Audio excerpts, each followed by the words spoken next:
יש אמונה חזקה מכל הפחד, לא ניפול, לא נרעד, כי אנחנו לא לבד, יש לנו השם אחד.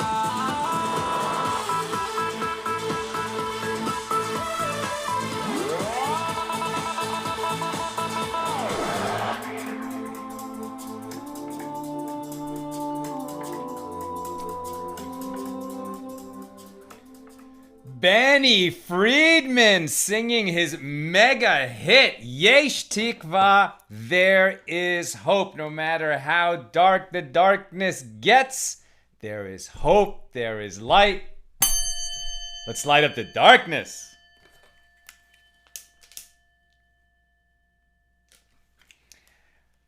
Big Daf today. A lot of stuff to cover. I'm going to go through the welcomes and hellos quickly because we are busy today.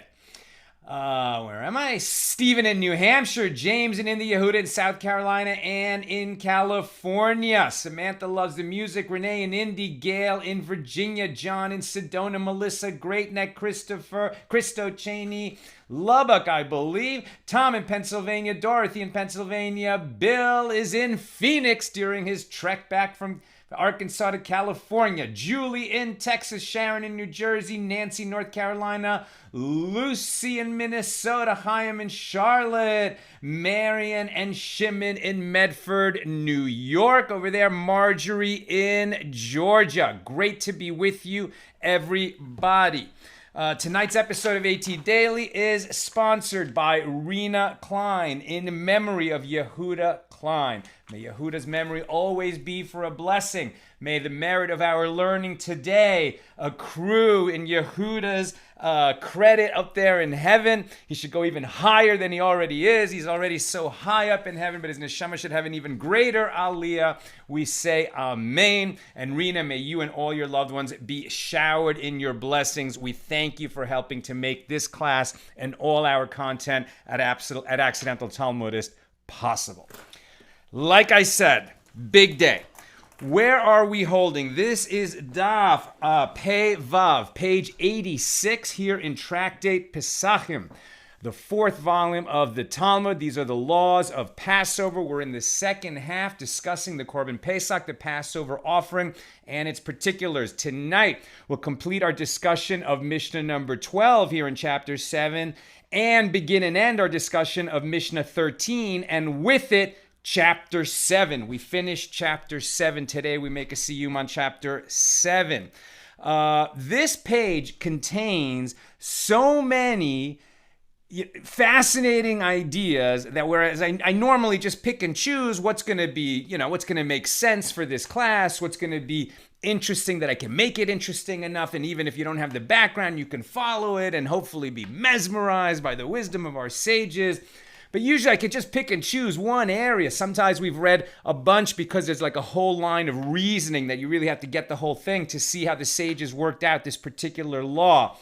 Tonight, there's like 4 fascinating ideas baked into like real, classic Talmudic reasoning. So I'm going to read all of these ideas with the reason and the reasoning within which we find these ideas, and therefore we're going to do almost the whole daf. I'm skipping just a few paragraphs where it gets maybe a little bit heavy in the minutia, and we just never do the whole page because time does not permit. But today we're gonna come close. Today we're gonna come close. So let's get into it. I'm gonna keep moving, but I will clarify everything that I can so that nobody should be left behind. All right, we begin a few lines from the bottom of Daf 85 of Pei Hey, so page 85 near the bottom on the B side. As Rabbi Shmuel bar Rav Yitzhak said, for what reason were the insides of the gates of Jerusalem not sanctified? So yesterday we were discussing the general idea that if you take an offering that is meant to be eaten in Jerusalem, like the meat of the Paschal lamb, the Paschal offering. And there's other offerings as well, festival peace offerings, which people would slaughter in the temple courtyard and then would eat outside of the temple. But it had to be done within Yerushalayim, within Jerusalem. If the meat left the border of Jerusalem, it would become disqualified and no longer fit for eating. It would need to be disposed of respectfully, which in this case would mean burning it. In discussing, well, that's if you go outside the border of Jerusalem, what counts as the border of Jerusalem? And specifically, our questioning came to the issue of windows and doorways, the thickness of the window or the doorway, the thickness of that opening in the wall of Jerusalem. The wall of Jerusalem is quite thick, so it's an important question. A lot of people could be standing within the thickness of the wall of Jerusalem. So we know that inside the walls of Jerusalem, you're inside the boundary of sanctity, so that offerings that stay within the walls on the inside of the wall, still valid. If they're outside the walls of Jerusalem, definitely disqualified. What about the thickness of the walls themselves? This is the question that is being asked and addressed right now. And yesterday, there seems to be a little bit of a machlokas about it. So is the thickness going to be counted as inside Jerusalem or outside Jerusalem? Two sources seem to weigh in on either side of that debate. And this debate continues. Rabbi Shmuel bar Rav Yitzchak said, for what reason were the insides of Jerusalem not sanctified? So this would be the gateways inside the gate, but within that thickness of the wall. Why? Because lepers protect themselves by sitting under them in the sun. They protect themselves from the sun, and in the rain, they sit in the gateway to protect themselves from the rain. Lepers are not permitted to enter Jerusalem. In order to allow them to use the gates of the city as shelter from the elements, the gateways were deemed not sanctified so that they could use them and be protected from the elements. At this point, we have to clarify. It's so interesting. We've talked about this many times. When we're talking about tzara'as, which is a skin disease that existed in biblical times and no longer exists now, and if a person developed that outbreak on his skin, it was deemed a physical manifestation of a spiritual malady. They would be deemed impure, ritually impure, not impure with a contagious disease. It's often translated as leprosy in modern translations of the Bible, but it is not the leprosy that we associate in our minds with, people sick in the third world with a contagious disease where parts of their fingers are falling off. That is not what is meant by leprosy in the Torah.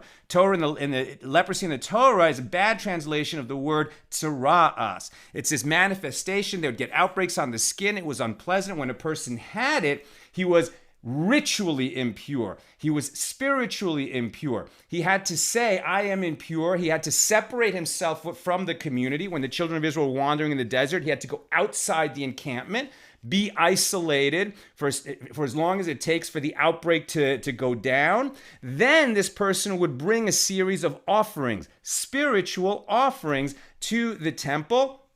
And once the offerings were given and the person immersed in the purifying waters of the mikvah, they would come and go through a final procedure where a priest at the temple would rub a little bit of blood from the offering and a certain oil, consecrated oil. I believe it's on their ear, their thumb, and their toe. Right? So their ear, their thumb, and their toe would receive a little bit of an anointing from the priest, and that would complete their purification. That's the purification from tzara'as. At that point, they would no longer transmit their ritual impurity if they came into contact with, for example, teruma, or consecrated foods, consecrated for the use of the priests only. A person who's tameh, and one of the ways he becomes tameh is if he has this tzara'as. There's other ways too. If he came into contact with a dead human, a corpse, or into contact with a dead creeping thing, or had his own, other kinds of emission, a normal sexual emission, the person might become tameh, but there's different levels of tuma, as we've discussed many times. Here's the point. When we're talking about lepers in Second Temple Jerusalem, or First Temple Jerusalem for that matter, We're talking about people with tzara'as. They have to be separated from the community, but they don't have fingers and toes falling off, and they don't have a physically contagious disease. So if, for example, you ever saw the movie Ben Hur, which I remember seeing when I was a kid, right? It's about a Jew, Ben Hur, who ends up becoming like a gladiator with the Rome, right? In Rome.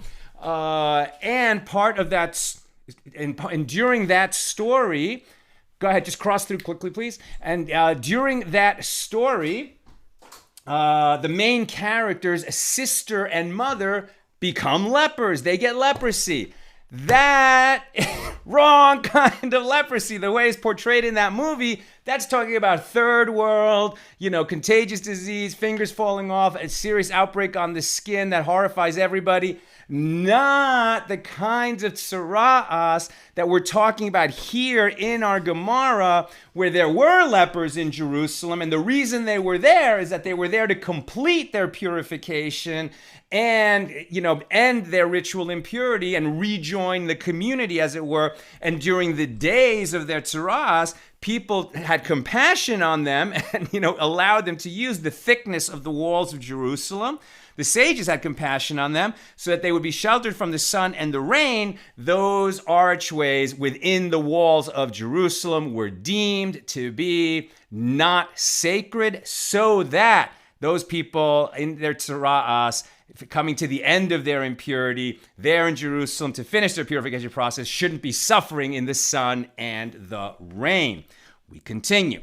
The Mishna states that the windows and the thickness of the wall are considered to be on the inside, right? So that would just indicate that, wait a minute, the archways of Jerusalem were considered to be the outside so that the lepers could use it. Now it says that in our Mishnah, it taught that the windows and thickness of the walls are considered to be on the inside. Rav said roofs and upper stories were not sanctified. Therefore, the roofs of the chambers in the temple courtyard did not have the sanctity of the courtyard, and the roofs of buildings in Jerusalem did not have the sanctity of Jerusalem. So what's happening now is the Gemara is pivoting, and in discussing whether the archways in the walls of Jerusalem are actually sacred or not sacred areas, it's going to pivot and say, well, what can we learn about the rooftops of the buildings in Jerusalem? The rooftops of buildings within the city walls. You would think, well, that's all the sacred areas, the sacred precincts of Jerusalem. All of Jerusalem is sacred, so clearly its rooftops must be sacred. Not so fast. It turns out that they might not be sacred areas on those rooftops, and from that we may learn something more about the archways within the walls of Jerusalem. So Rav said the roofs and upper stories were not sanctified. Therefore, the roofs of the chambers in the temple courtyard did not have the sanctity of the courtyard. So now he's learning out that not only were the roofs of Jerusalem not sacred, but even the roofs in the temple courtyard did not have the same sanctity as at the ground level in the courtyard itself. They did not have the sanctity of the courtyard, and the roofs of buildings in Jerusalem did not have the sanctity of Jerusalem. And the Gemara asks, is that so? Didn't Rav say the following aphorism in the name of Rabbi Chia? The Paschal lamb is the size of an olive. And that's a saying. The Paschal lamb is actually the size of an olive. And what does that mean? That so many people would register on these Paschal lambs that they weren't having, right, the meat part of their dinner, as we've talked about this a bunch of times. You don't fill up on the Paschal lamb. That's not the main meat course. You have a Hagiga, a festival peace offering, so that you're going to be satisfied and eat well and feel like you've had, you've celebrated by having a nice, meat dish along with side dishes. But the Paschal lamb itself, you only ate a little bit of that for the ritual purpose of participating in the Paschal lamb. So what's the minimum for that? An olive bulk. So Rabbi Chia was saying, most people would only have an olive bulk of the Paschal lamb. So even though many lambs were bought and they were large lambs, people themselves only ate about an olive bulk of the meat of the Paschal lamb. So the Paschal lamb is the size of an olive bulk. As it was common for so many people to register for a single Paschal lamb, that each one would receive only an olive bulk of the meat. And the Hallel, so this is going back to Rabbi Chia's statement, the Paschal lamb was the size of an olive bulk, and the Hallel breaks the roof. It was the way that people summed up what was going on in Jerusalem during the festival pilgrimage to celebrate Passover in Jerusalem. How would they sum it up? The Paschal lamb was the size of an olive, and the Hallel broke the roof. What's the Hallel? The Hallel is the special songs of thanksgiving and praise that we sing on festivals, right? We sing the Hallel on Pesach, on Shavuos, on Sukkot. We also sing it on Hanukkah. We don't sing it on Purim, as we've discussed before, but we do sing it on Rosh Chodesh, the first day of every Hebrew month. The Hallel is songs of thanksgiving and praise celebrating. And when the pilgrims would go to celebrate the festival in Jerusalem, the Hallels that they would sing would break the roof. How would it break the roof? Because they were on the roof. If they were on the roof singing the Hallel, wouldn't that indicate that the roofs were sanctified areas? Because they must have been up there roasting and eating the Korban Pesach, the Paschal offering, and then they sang the Hallel. So it must be that the roofs were sanctified, since you can't take the Korban Pesach, the Paschal lamb, outside of Jerusalem. If they were up on the roofs with it, breaking the roof by singing the Hallel, it must be that the rooftops were sanctified. Says the Gemara, what? Is it not the case that they would eat the Paschal lamb on the roof and say the Hallel on the roof, which would mean that the roofs have the sanctity of Jerusalem? And the Gemara responds, no. There is no proof from there, because it is possible that they ate on the ground level and then they went up to the rooftop to sing the Hallel. We don't have proof that the rooftops were sanctified or considered part of the sanctity of the area of Jerusalem, which it seems to be at ground level in Jerusalem, not on the rooftops. The Gemara asks, is that so? But didn't we learn in a Mishna? We do not conclude after eating the Paschal lamb with afikomen. This is like, whoa. Afikomen, we've all heard of the afikomen. If you're Jewish, if you've been to a Passover Seder, the afikomen is the last thing you eat at the Seder. It's a piece of matzah. It's been broken. It was one of the 3 pieces of matzah on the Seder plate. The middle one was broken in half. The larger piece was put away. Often families play a game where it gets hidden and the kids look for it, or the kids hide it and the grown-up looks for it.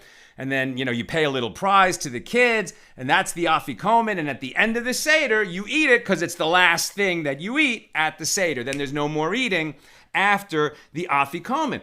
What's the Gemara talking about here? Now we get the origins of this word afikomen, but it's not referring to this last piece of matzah that we all eat a little bit before we leave. Didn't we learn in a Mishnah? We do not conclude after eating the Paschal lamb with afikomen.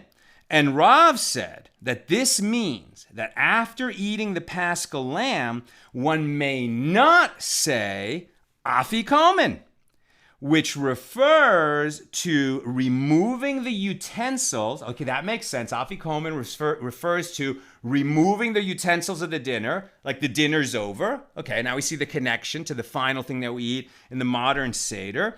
But it refers to removing the utensils in order to go eat somewhere else. Not clear the table, but rather, let's take the table somewhere else. Let's take the utensils somewhere else. That seems to be implied by the word afikomen, according to Rav. And why may we not do that? Because they may not uproot themselves from one group to another group. We don't want the people. That group was over there, they're eating their lamb. This group is over here, they're eating their lamb. You can only eat from the lamb that you registered to. You finish. So now you think, okay, now I can get up and join my friends over there at that group and we can continue the party. I've already eaten. I could go join that group. The Gemara is saying you can't do that. This would indicate that one must complete the entire Passover Seder in one place. The Gemara answers, La kasha, it is not difficult. Here, where it says that one may not change places, it is during the time of eating. There, where it says they would say Hallel on the roof, it is not the time of eating. Right? So now the Gemara is saying, no, they really did. They ate at ground level. That's where the sacred areas of Jerusalem. And then they went to sing Hallel up on the roof, and maybe a bunch of people would get together, different groups would combine. Why were they combining on the roof? Because they can't combine in the eating places. So they would go up to the roof, watch the moon. There's always a full moon on Passover. So they would go up to the roof, and standing under the full moon, they would sing these songs of praise, and they were rocking them. And that's why it say the Hallel would break the roof, right? Is that the phrase? That's what it said, right? And the Hallel would break, and the Hallel breaks the roof, right? So if you went to Jerusalem at that time, well, the Paschal lamb was an olive bulk, but the Hallel broke the roof. Let's continue. The Gemara attempts to bring another proof with regard to this issue. Which areas are sacred and which are not? Doorways, rooftops. Come in here a resolution to this issue based upon the following Baraisa, another teaching contemporaneous with the Mishna. Abba Shaul says, the upper story of the Holy of Holies is more stringent with regard to the prohibition to enter it than the chamber of the Holy of Holies itself. What is the Holy of Holies? That's the inner sanctuary in the temple. At the time of the tabernacle, it was the inner sanctuary, the inner room within that temple, and within that tent. And what was in it? The Ark of the Covenant, right? If you ever saw Raiders of the Lost Ark, the Ark of the Covenant, in which the tablets of the Ten Commandments were kept. Eventually it was lost. That is true. That is the lost Ark. When the tabernacle stood, it was definitely not lost. It was in the tabernacle, in the most interior Holy of Holies, the inner sanctuary called the Holy of Holies. Once the temple was built, it was kept there. Eventually it was lost, but that room was still Holy of Holies.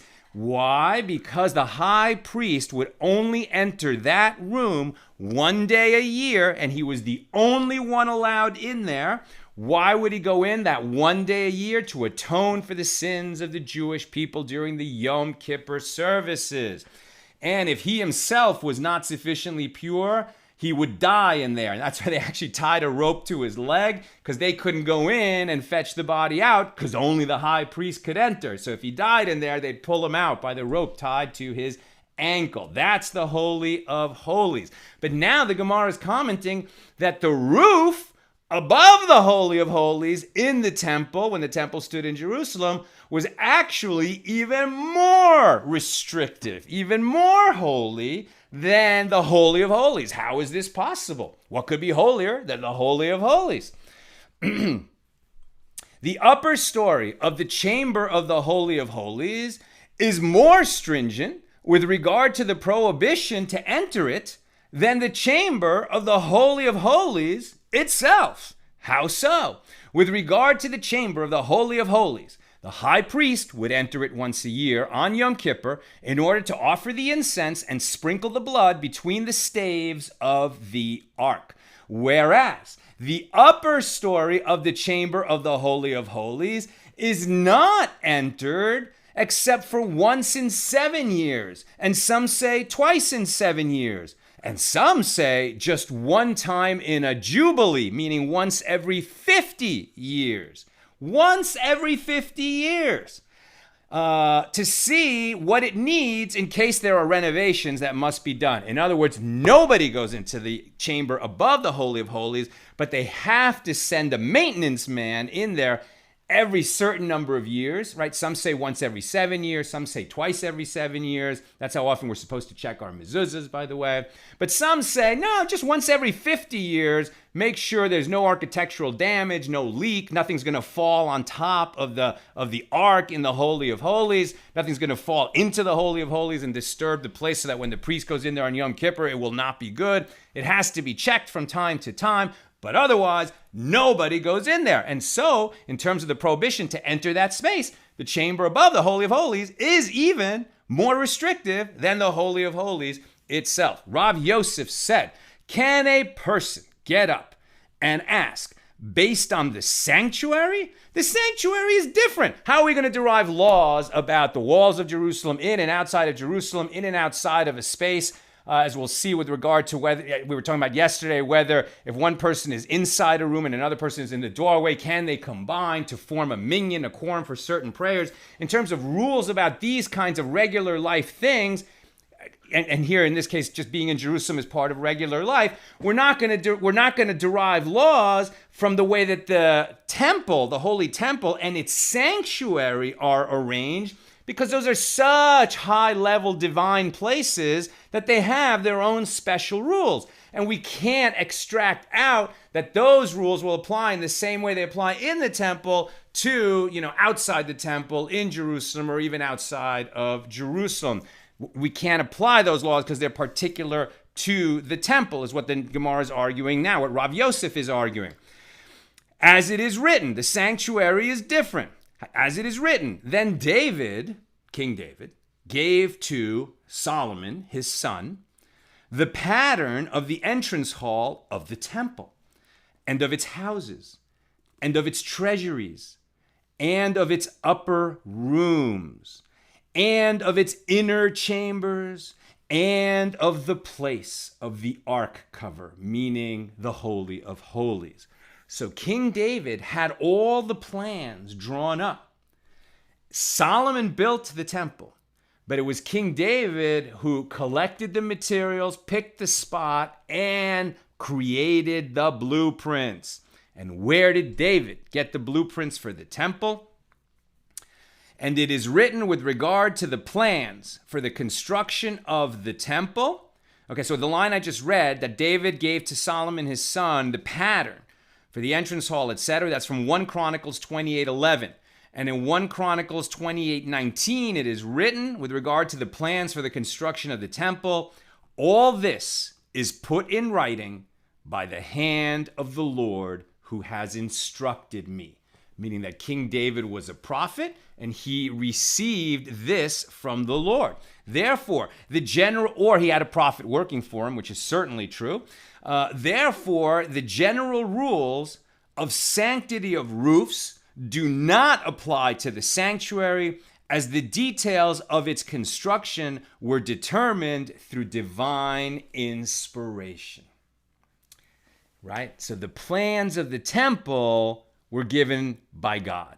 They're divinely inspired. Other buildings are designed by people. So we cannot be so quick to apply the rules of a building designed by God to buildings designed by people. The laws of the temple are the laws of the temple. We can learn things from them, but we have to be very careful before we apply teachings and rulings and laws of the temple to streets and houses and places outside the temple, even if they're in Jerusalem. Come in here, Tashema, another possible proof based on the following Mishna. With regard to the chambers in the temple that were built in the sanctified area, but which open to the unsanctified area of the Temple Mount. So it's within the precincts of the temple, but it has a doorway that opens to the outside, to the unsanctified areas. For rooms like that, their interiors are unsanctified. They open to an unsanctified place, so those rooms are considered unsanctified. And their roofs are sanctified. This states explicitly that the roofs are sanctified. The Gemara answers, Rav Chisda interpreted as referring to chambers that were built under the temple courtyard, and their roofs were level with the ground of the courtyard. In this case, the reason that the roofs were sanctified is because they were part of the courtyard itself, right? So there was the level of the courtyard. There were rooms and buildings rising up around the courtyard, but there were also rooms built beneath the courtyard. Some of those rooms would open outside the Temple Mount, right, outside the courtyard. So those rooms did not have the sanctity of the temple courtyard, but their roofs did, because their roofs were part of the courtyard in the case that we're talking about. The Gemara asks, if so, say the latter clause of the Mishnah as follows. If the chambers were built in the unsanctified area and they open to the sanctified area, well, then their interiors are sanctified and their roofs are unsanctified. And if it should enter your mind to say that this is referring to chambers whose roofs were level with the ground of the courtyard, well, such chambers would be tunnels. And Rabbi Yochanan said that the tunnels beneath the temple were not sanctified.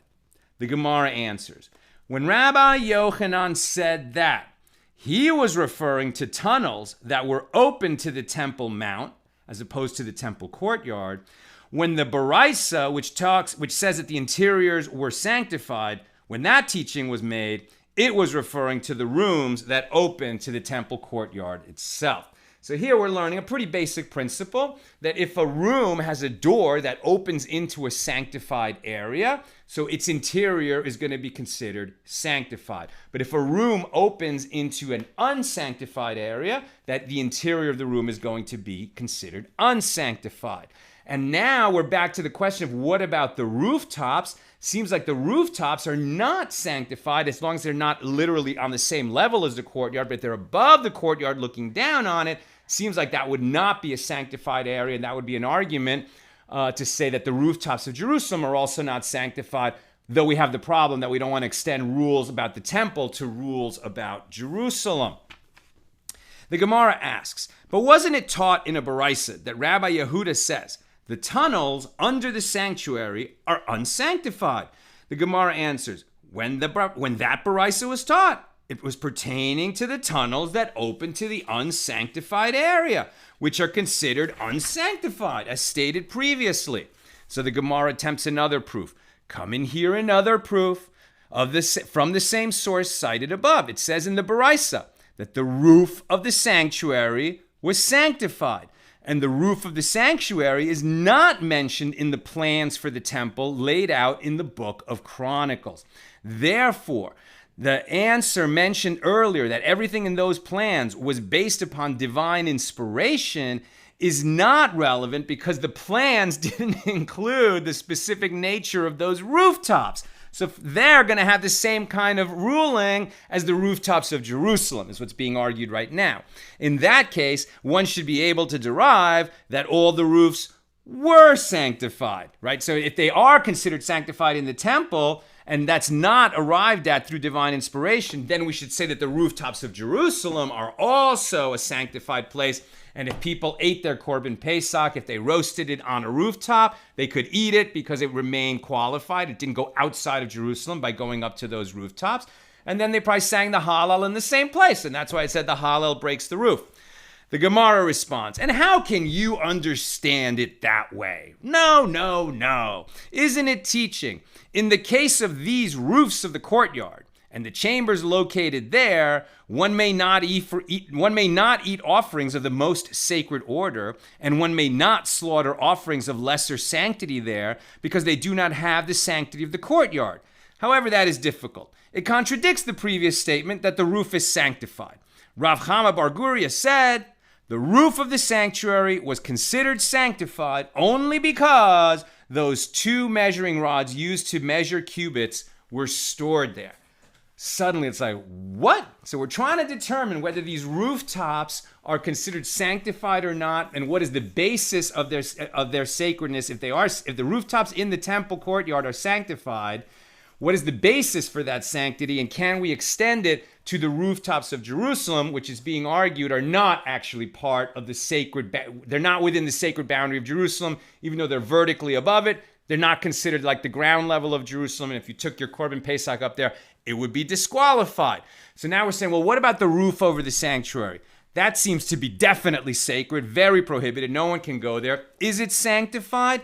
Now it's being argued that it is sanctified, it is sacred, but the reason that it's sacred is because there were two measuring rulers kept there, two yardsticks. Why would storing two yardsticks, which sounds like just the tools of the handyman that has to check that space, perhaps once in 50 years, why would that make it a sacred space? But these two yardsticks, as it were, these two measuring rods, were very special. And let us learn about the measuring rods, this very special measuring rods. As we learned in a Mishna. And so what was each of these rods? The cubit. Okay, they were different length from each other, and each one was a cubit. What is a cubit?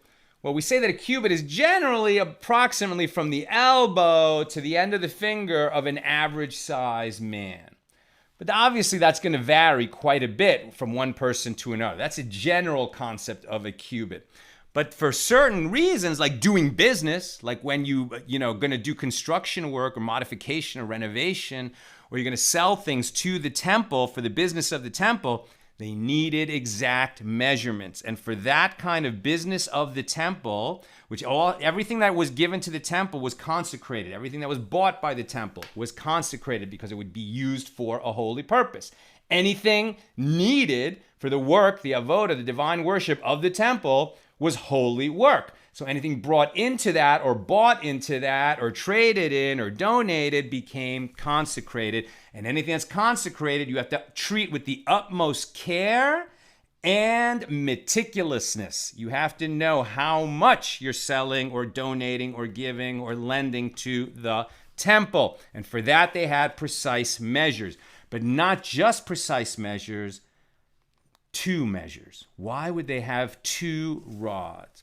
As we learned in the Mishna, there were 2 rods for measuring cubits in the chamber called Shushan the capital. So it was named after Shushan, the capital of the Persian Empire, which is, of course, the city famous from the Esther story, which takes place over Purim, the holiday we're going to be celebrating in less than 2 weeks. 1 in the northeast corner and 1 in the southeast corner. The one in the northeast corner was longer than the cubit mentioned in the Torah from the time of Moses, which was 6 handbreadths. And this one was longer than the 6 handbreadth cubit mentioned by Moses in the written Torah by half a finger breadth, right? So the width of my finger, that's a finger breadth, and this rod was longer than than Moses' cubit by half of a finger breadth, so like about a centimeter. And the one in the southeast corner was longer than that by another half a finger breadth. Consequently, the second measuring rod was longer than Moses' cubit by a full finger breadth, right? Like 2 centimeters. And why did they construct 2 measures for cubits, one larger and one smaller? It was so that the artisans who were working in the temple would take payment according to the amount of work they did as measured by the small cubit and return it to the temple through their work as measured by the large cubit, so that they would not come to misuse consecrated property.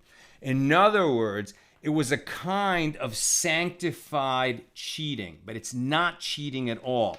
The temple always has to get the better of the deal, ideally by a very, very small amount, but just in case there's any doubt, the doubt has to go to the temple. The one selling to the temple has to give a little more and take a little less than the absolutely fair price.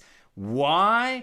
So just in case a mistake was made and in the little margin of error, he ends up receiving more money than the object is actually worth, then he would be guilty of a Torah transgression, misappropriating temple property. To protect the artisan doing business with the temple so they wouldn't have to worry that they become guilty without even knowing it of misappropriating temple property, they use these 2 measuring sticks, right, where they would always give a little more than they were supposed to and receive a little bit less in payment.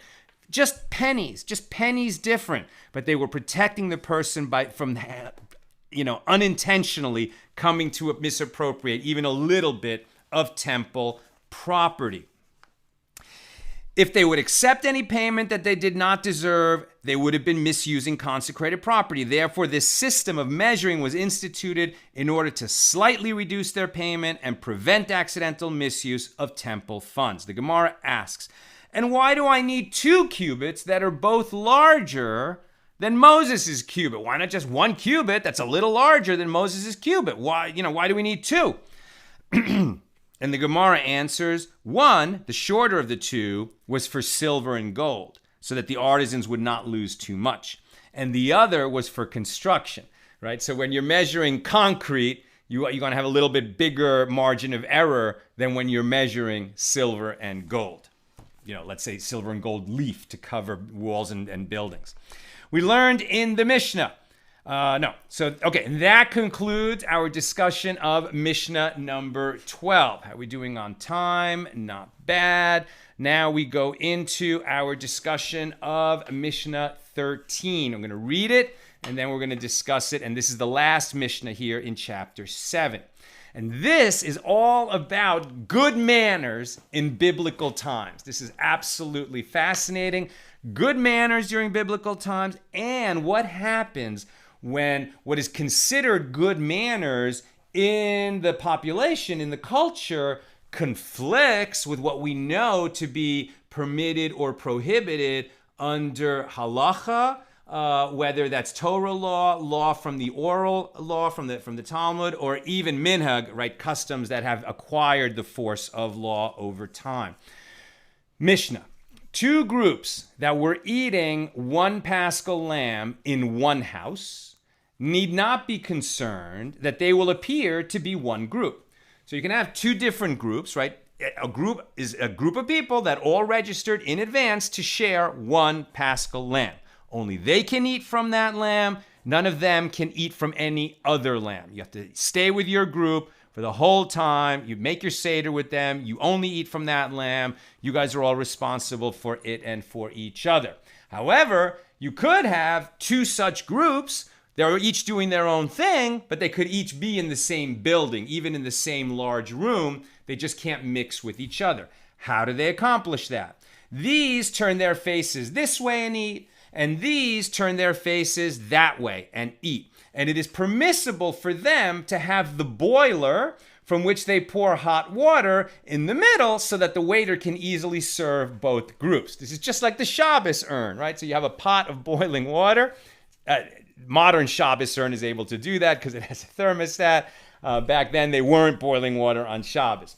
But on a festival, yes, they could. They could boil water in order to cook because you could make a fire to prepare food on a festival. So they could be boiling water, and that water boiler, so they could have, Middle Eastern coffee or tea or whatever, would be kept between the groups.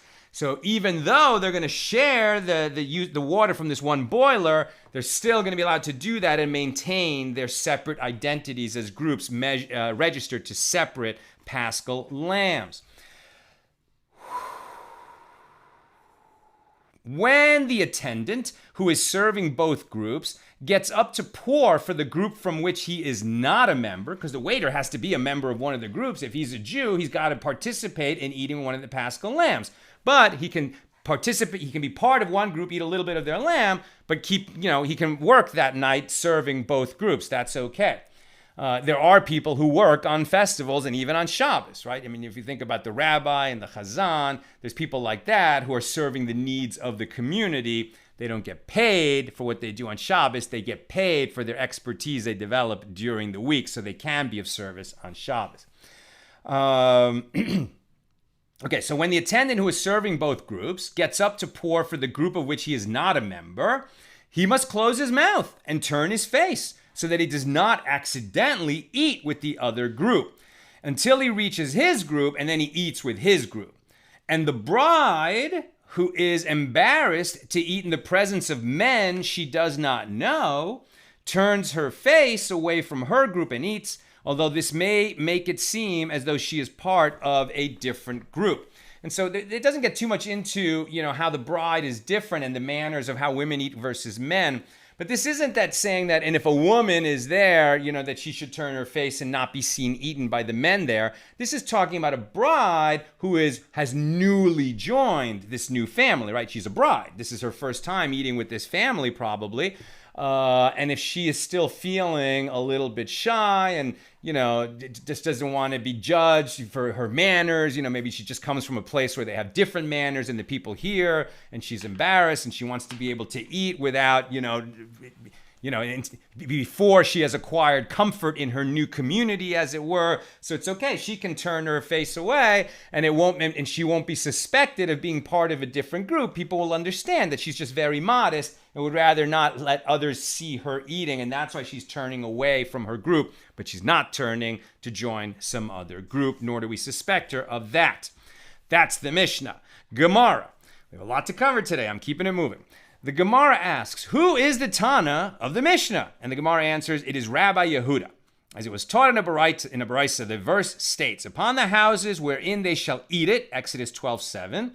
This teaches that one paschal lamb may be eaten in two separate groups, even if the groups eat it in separate houses. Now, we're not sure this is going to how the law is going to come out, but right now, this is what one Tana is arguing. So Rabbi Yehuda says, okay, so let's say that we have one big group registered on a lamb, but there's too many of them to actually sit around a table and eat it together.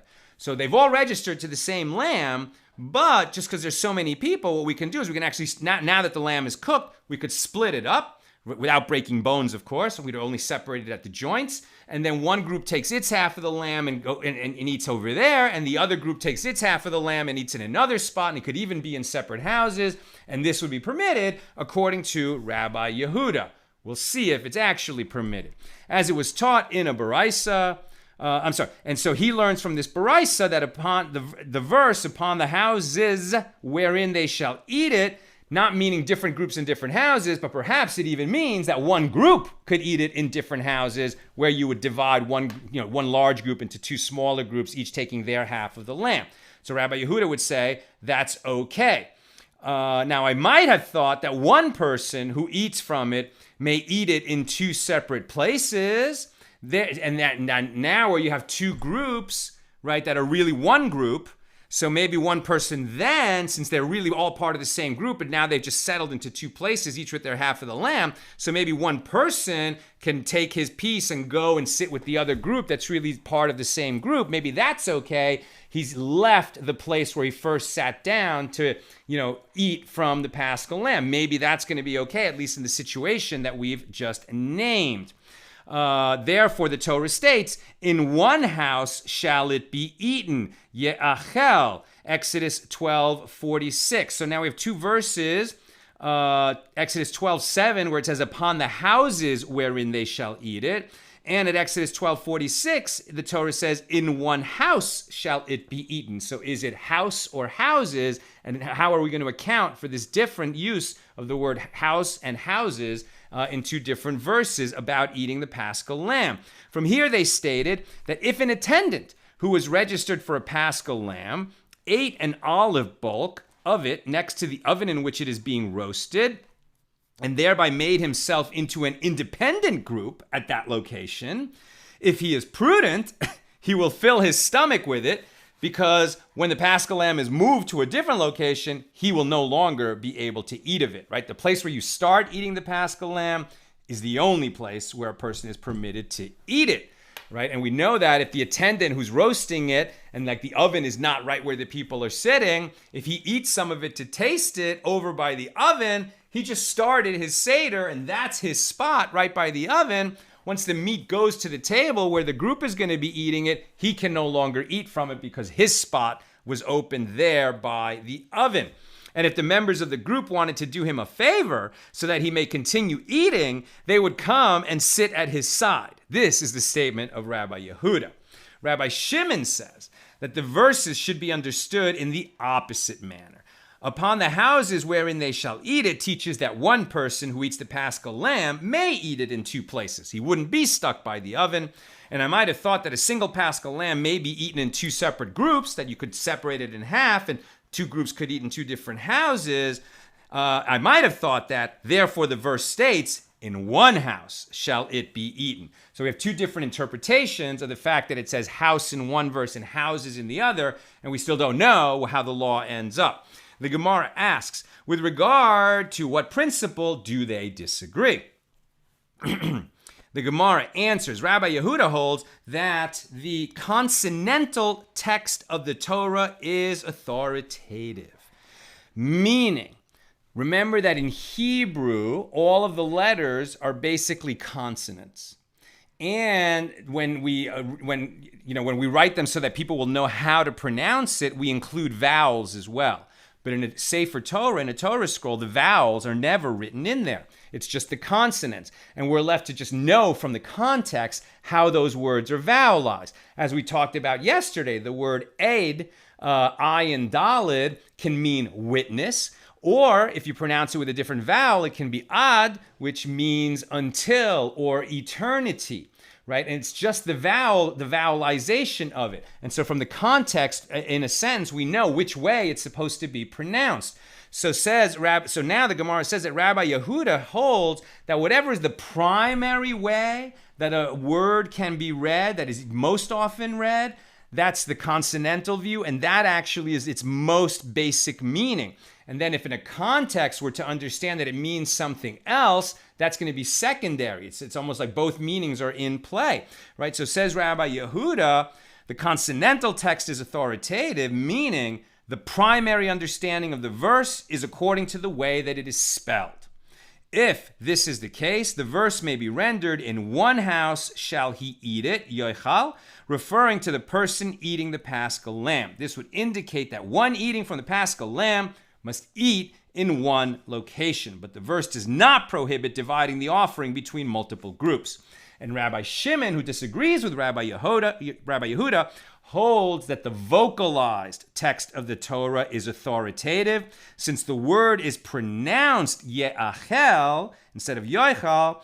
It is clear that it is referring to the paschal lamb itself, and the verse requires that the offering be consumed by a single group of people.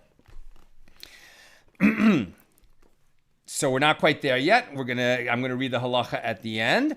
It was taught in the Mishna that all right, so with regard to dividing and how it is dividing, the halacha is like this: eating in one group, one may not eat the paschal lamb with two different groups. One may eat it only in one location and with one group with which one is with the group with which one is registered. With respect to the Mishnah, which said a bride turns her face. At the end of the Mishnah, it said that a bride turns her face. So now we really get into the etiquette of dinner parties in biblical times. It was taught in Mishnah that a bride turns her face. The Gemara asks, what is the reason she turns her face? Rabbi Chiya bar Abba said, Rabbi Yochanan said, it is because she is embarrassed by other members of the group looking at her. In this regard, the Gemara relates that Rav Huna, the son of Rav Nasan, happened to come to the house of Rav Nachman bar Yitzchak. And they said to him, what is your name?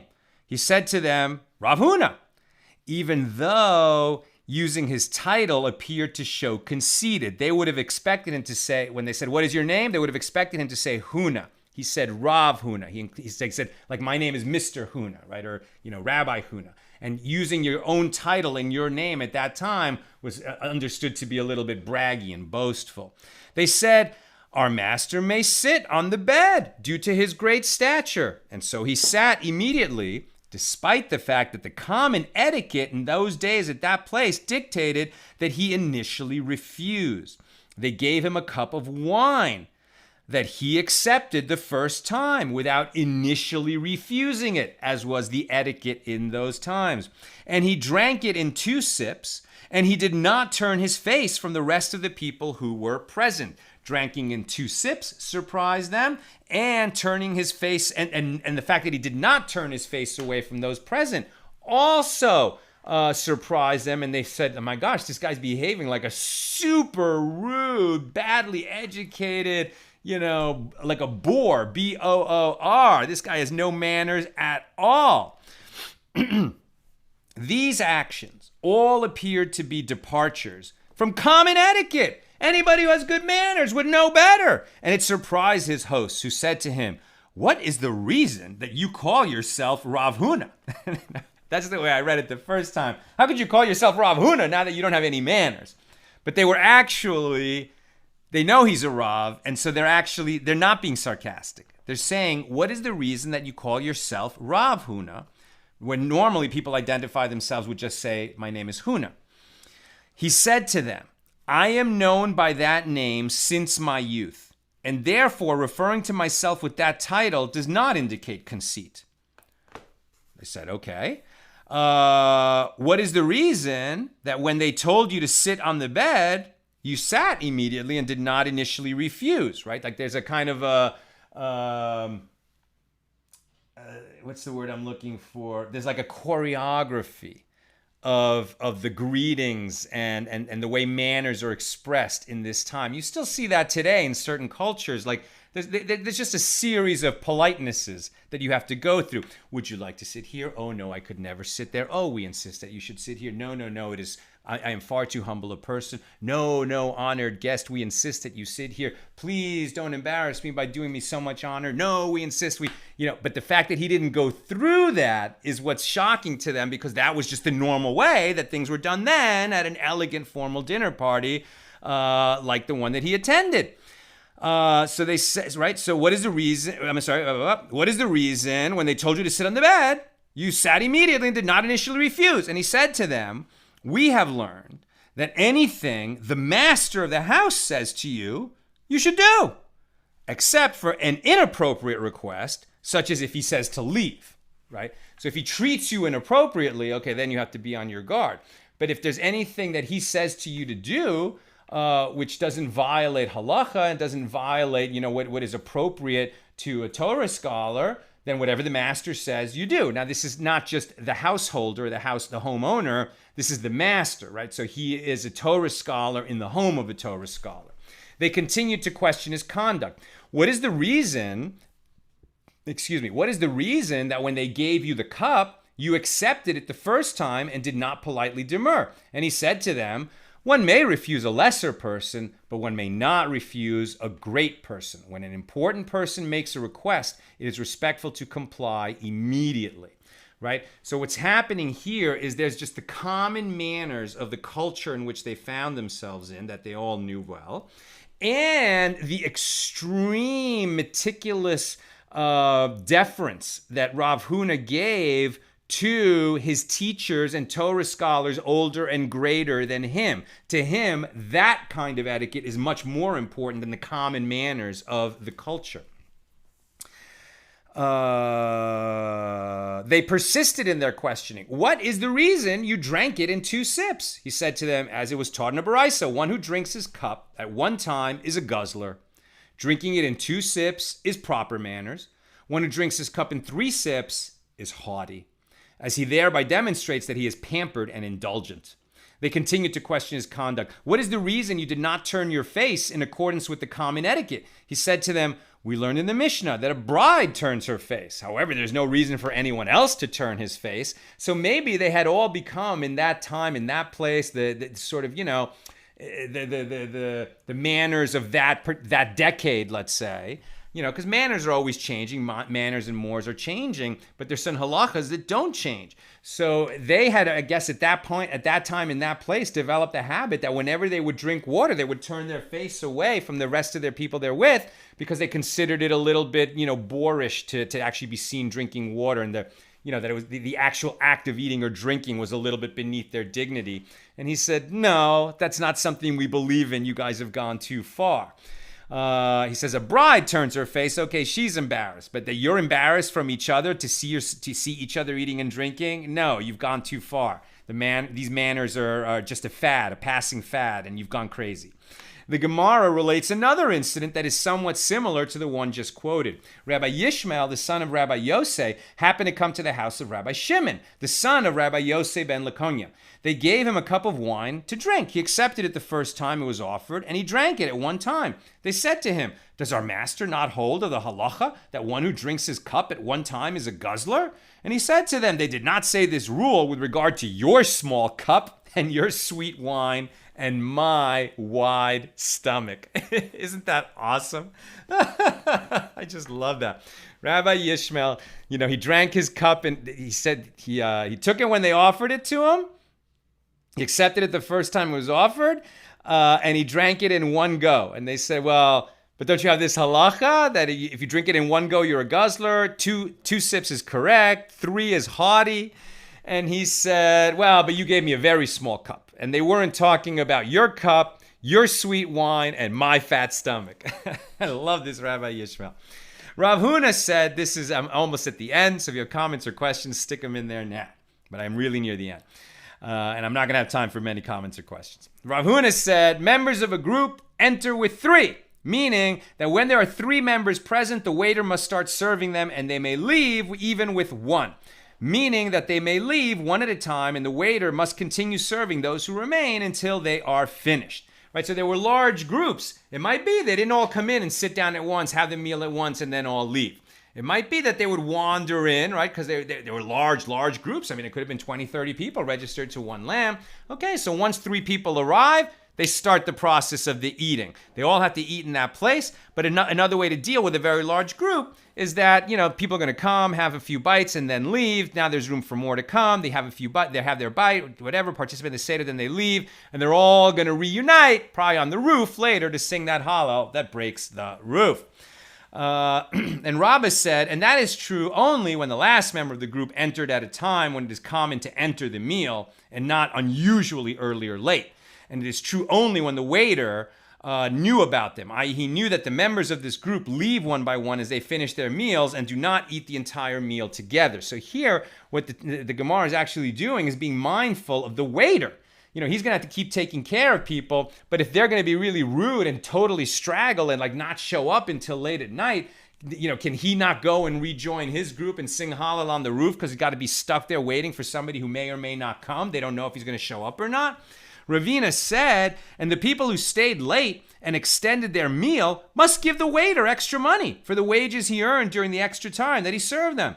And the last one must add money for the time that the waiter stayed to serve him individually. And the Gemara notes, and the halacha is not in accordance with the opinion of Ravina. Rather, the waiter must serve until the last member of the group has completed his meal, but he does not he's not entitled to additional compensation from the last person, even if he prolongs his stay at the table by a large period of time. And the law is one who drinks his entire cup in one swallow is considered a guzzler.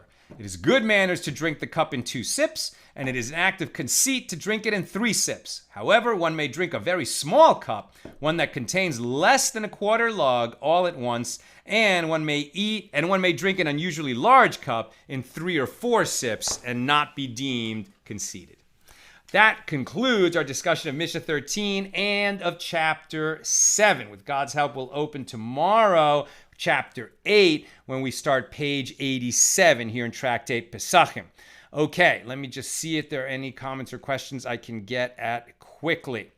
Bill Eldridge, noting also that even with the temple getting more, the artisan is getting more than one assumes is market rate, since their stick is also longer than the standard.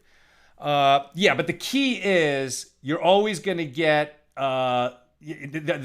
the artisan is always going to give the temple a little more than the market rate would indicate and receive a little less money. He is going to be slightly cheated with respect to market rate, but it's very small amount, and it is to protect him from ever coming to misappropriate temple property. Lucy, a teacher of mine said that when the only version of the Torah was consonantal, even the text needed oral transmission. Exactly. How do we know what those words say when there's multiple words possible? Even in the context, sometimes a word could be pronounced different ways. It would change the meaning of the verse, but both meanings would make it would make syntactical sense, as it were. So how do we know which is the right meaning? That is part of the oral tradition. Absolutely right, Lucy. The vocalized text made it that you could rely just on the text. The consonantal text alone always remains somewhat ambiguous. That is correct. And for example, Tom says, also in reading Torah at services, when we do the laning, right, reading the Torah portion in shul, in synagogue, we distinguish between the ketiv and kariv, I think, as written and as pronounced, right? So we would know that there are times when it's actually written one way, but it's a tradition to pronounce it different way. So the way that it's written versus the way that it is spoken aloud. Mordechai Hamel said, love the energy and enthusiasm, your contemporary outfits, and the passion that you learn the Talmud with. Yasher Koach, keep it up. Thank you so much, Mordechai. And finally, Yosef Shum says, hey, Sal, we saw When Do We Eat and loved it. Awesome, Yosef. Thanks so much for supporting our film and checking it out. And I'm so glad that you enjoyed it. My friends, see our movies. Nina and I wrote them, I directed them, and they're definitely fun and entertaining, or I wouldn't tell you to go see them on Apple Movies or at Prime Movies or Roku or many other platforms. When Do We Eat and Saving Lincoln. That's what I've got for us tonight. With God's help, we'll be